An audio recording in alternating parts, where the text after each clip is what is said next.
اپنی اولاد کو حضور علیہ السلام کے حسن کا ذکر سنائیے، حضور کے جمال کے تذکرے بتائیے۔ یہ انسانی فطرت ہے، یہ انسانی طبع ہے کہ اس کا حسن کی طرف میلان ہوتا ہے۔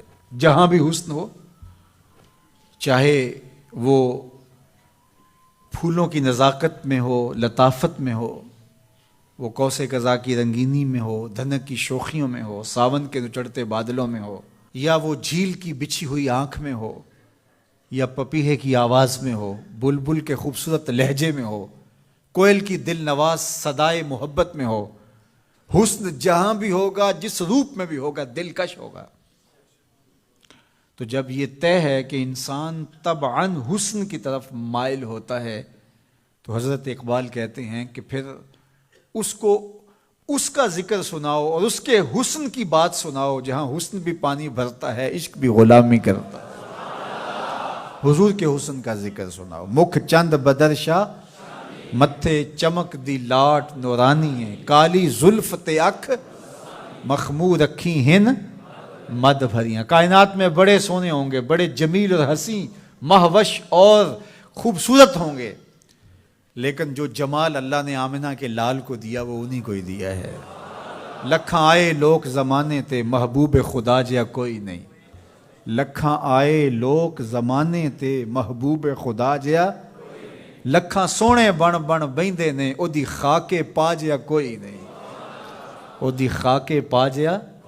جو حسن ان کے پاؤں کے ناخن میں رکھا ہے، جو حسن ان کی ایڑی میں رکھا ہے، اللہ اکبر، جو حسن ان کے تلووں سے نکلنے والی گرد میں رکھا ہے، ان کے نالین کے جوڑوں سے نکلنے والی دھول میں رکھا ہے، وہ کہکشاؤں میں بھی نہیں ہے۔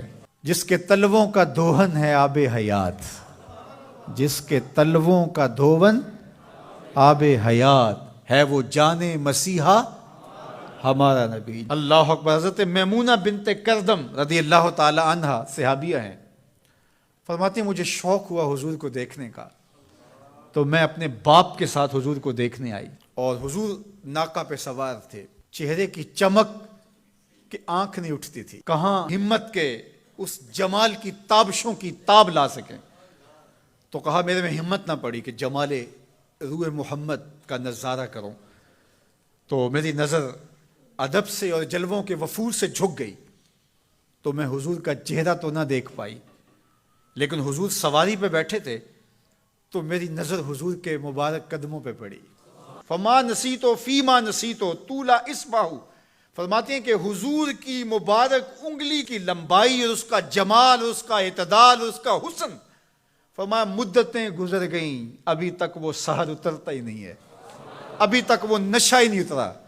کہا چہرے کو تو نہیں دیکھ سکی، لیکن میں حضور کی مبارک پاؤں کی ایک انگلی کی زیارت کی ہے، اور میری نظر بس وہی پڑی، اور ایک لمحے کے لیے پڑی، اور دوبارہ دیکھنے کی تاب بھی نہیں ہوئی، لیکن حضور کی انگلی کا وہ جمال اب تک میرے خیالوں میں بسا ہوا ہے۔ یا جس کے مبارک پاؤں کی انگلی اتنی جمیل ہے کہ سال گزرنے کے بعد وہ سحر ختم نہیں ہوتا، اس کی پیشانی کی چمک کا عالم کیا ہوگا، اس کے رخساروں کا جمال کیسا ہوگا۔ تو ایک شاعر نے تو قلم توڑ دیا، اس نے کہا کہ قدموں پہ جبیں کو رہنے دو، قدموں پہ جبیں کو رہنے دو، چہرے کا تصور مشکل ہے۔ ذرا غور کیجئے، یہ میمونہ بنت کردم کی کہانی ہے، شاعر کی زبانی میمونہ بنت کردم کی کہانی، اور آپ کی سماعتوں کو چمک دے رہی ہے، اور میری زبان کو لطافت بخش رہی ہے۔ میری زبان میٹھی نہیں ہے، حضور کا نام میٹھا ہے۔ وہ کسی نے کہا تھا نا کہ میں بلبل خوش لہجائے گلزار نبی ہوں، میں بلبل خوش لہجائے گلزار نبی ہوں، میٹھی ہیں میری باتیں نمک خار نبی ہوں۔ میں میٹھا نہیں ہوں، میری زبان پہ جو نام ہے وہ نام میٹھا ہے۔